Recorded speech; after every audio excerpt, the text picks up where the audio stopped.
Hey, should you start? You start recording? Yeah. Ah, yes, okay. Just checking if you're recording. Yes, it's been recorded. Okay, so it's already been recorded for 11 minutes. Okay, so let's start.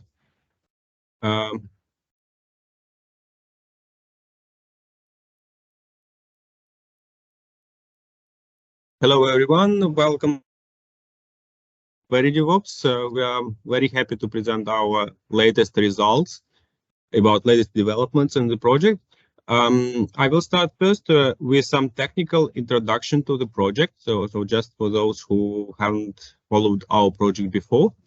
Then we will go through latest results, and we'll present actually several achievements. We'll start with RQ code, requirements as a code for security testing, security verification. Then GitHub will present metamorphic testing, will fault localization. Then Edward will show us just a bit of nullups and finding quality problems and security requirements. Philip would talk about how ABB tests their hardware, software, and systems.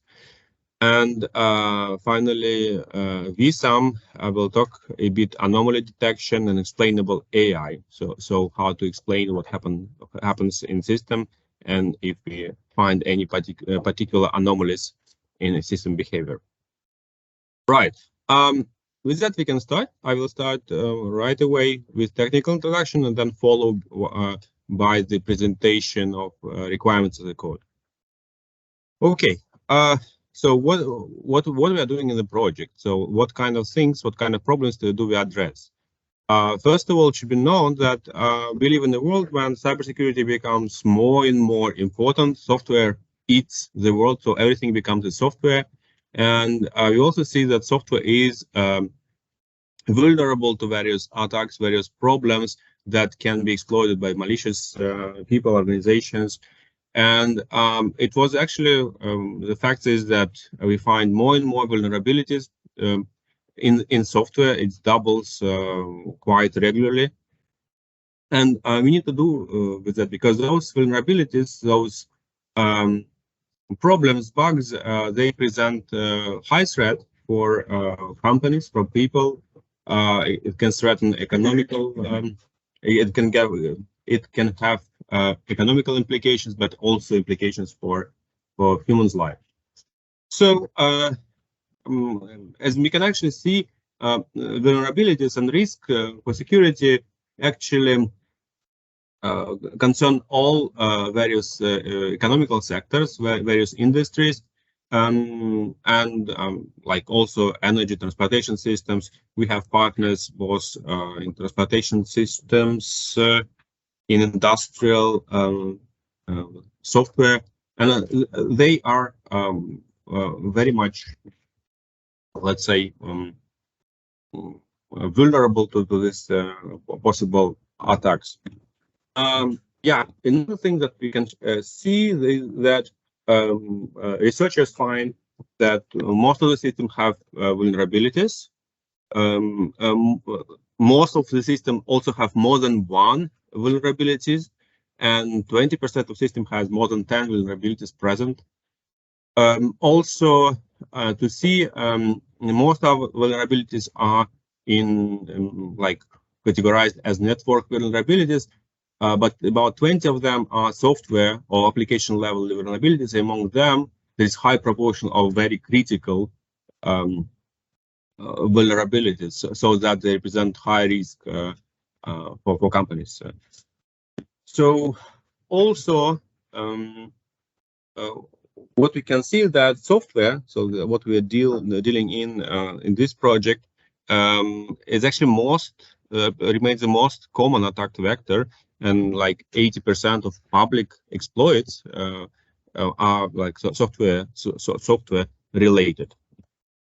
Another thing that should be noticed is the life cycle of vulnerabilities. So just to remind, I mean, in one point of life, I mean, security vulnerability is discovered, but it takes quite a long time before all the systems are fixed and vulnerabilities patched and deployed everywhere. So it's because of various factors, like vulnerability should be known to vendor, so vendor should prepare a specific workarounds, patches. It should be known to distributed to all customers, and this is not particularly easy. And so this period from the moment the vulnerability is discovered and vulnerability is patched may be quite long.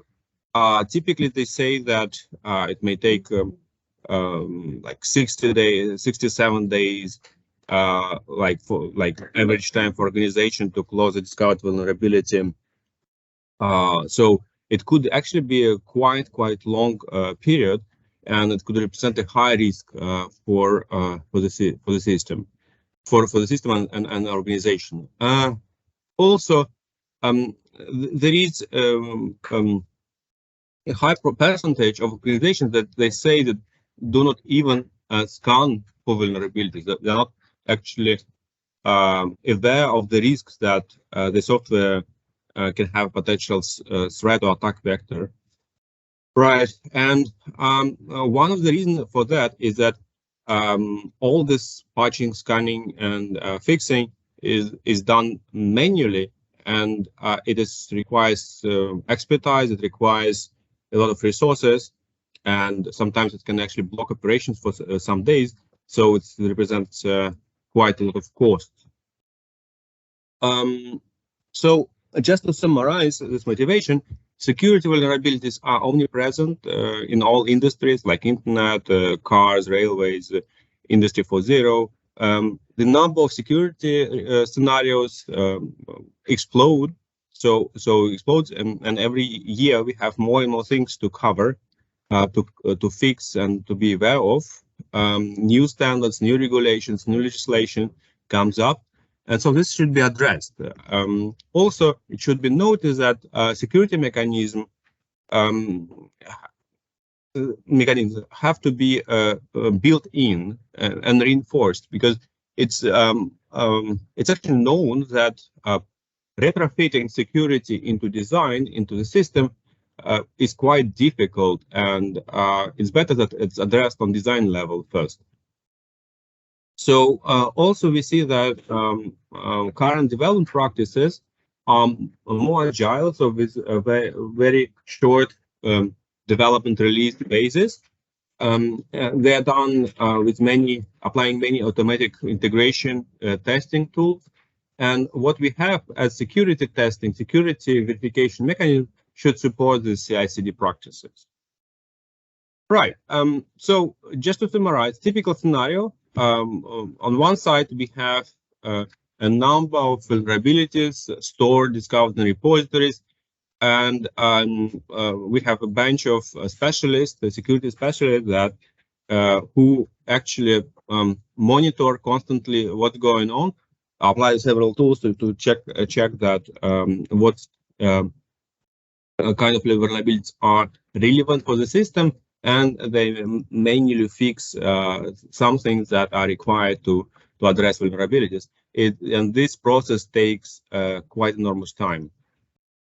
In the project, we want actually to deal with this problem. So we want to shorten the, let's say, life cycle, so that when we discover a vulnerability or a new requirement for a security property to be addressed, the time before we discover this requirement or this vulnerability to the time it is patched or addressed in development and operations, this time is significantly reduced. And we want to do that through automation. And our approach, our concept is that based on various information that we find about security threats, about vulnerabilities, weaknesses, attack patterns, or legislations. So this information should be somehow processed, formalized, and we should obtain specification of these cybersecurity properties, so that we can apply various automation techniques to fix, for example, set up some, let's say, automated anomaly detection or setting up firewalls or setting up vulnerability scanners to detect those problems in running system. And also important that this formal specification can be very helpful for us to address cybersecurity in development, in design. So based on that, we can apply various automations like automated testing, design checking, so that we can localize problems and patch security problems in the code, but also on the design level. And so this is a major concept of our project. So like coping with a very long life cycle for addressing vulnerabilities by proposing more and more automation with our tools. And for that, so we combined a very nice project with many partners, with 2 case studies from ABB and Pagor. And to work on automating formalization of security requirements, generating trace monitoring, localizing root cause vulnerabilities, identifying security flows in code and designs, so that to improve significantly productivity and enable continuous integration, continuous delivery of trustworthy systems, and so address coming vulnerabilities faster and more reliably. Right. So this is our project. We are getting to the end of our project. It's middle of the 3rd year of the project. We delivered quite a number of results, so which we are quite happy. We already run several workshops to present those research results. Today we have some more results to present, and we will start just after. So to summarize, like key results so far, we have around 10 use cases where we can validate and verify experiment with our tools. So we have around 12 tools present. Today we present very few, like 3 or 4. And we actually published, we reported our results in more than 20 various papers. And so we invite you to look at that too. Okay, so so far, what are our key innovations in terms of research? So we have collected a lot of data sets, both for NLP, but also for trace analysis. We created specific models for recommendations of security guidelines or anomaly detection. We worked on metamorphic testing to generate intelligent tests. And so actually this result will be shown today. And so also actually there's quite a nice work about vulnerability detection on early stages with specific scanners that we also presented in previous workshop. Okay, so challenges so far, we need to run more experiments, validate our system, and there is a lot of work on improvements and integration of our tool sets in the methodology. So we are preparing specific book on what we develop and prepare specific methodologies so that apply and know how to apply and how to combine various tools for purpose of verifying and protecting the systems. Okay, yes, this was a short introduction of VeriDevOps, and we can continue with the next slide. So today we'll talk about RK code, a concept that we call requirements as a code, specifically for security verification and checking.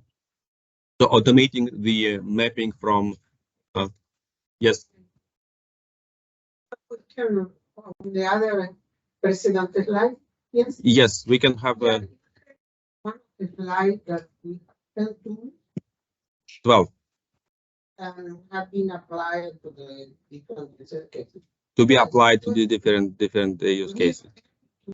Show a demo for each one. Yes. Yes, but today we show only few. Because if you present that, it's sure that the project officer or the evaluator will ask Okay. Yes, of course. No, we are already in our research workshops. We already showed some of that previously. So it's our third workshop. So which we film. So you are on camera right now, Anna. And today we show some more. And at final review, of course, we will select the best of the best to show to reviewers. Right. By the way, it's nice that you asked that, because we may ask if anyone from the audience has specific questions about our results so far. So please raise your hand. Like colleagues will tell me if you have any questions. So raising hands goes like this. So if not, I mean, you can stop and kind of maybe also put the questions in the chat. So that's also will be possible. Okay. With that, we may continue. So we'll talk about RQ code. Then Gaspar will present